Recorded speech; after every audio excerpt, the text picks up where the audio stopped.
दिल मतोर मायाल मोर बर राखे रही बेवा प्रेम के बंधनाल मोर संग। अच्छा सुन, हाँ बोलना। मैं बड़े मन की बात सुन के आत हूँ।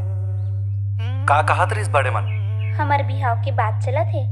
वो मन कहा थे कि यही मड़वा में हमर बिहाव करी। का बात करत हस? तत्ते का बरत न खुश होत हस। हमन तो चाहत रहे ना बिहाव कलन। और कल खुशी के का बात है कि हमार मन के बिहाव अब भी होत है। अच्छा एक बात बता, बिहाव के बाद हनीमून में कहाँ जाबो? ए चल।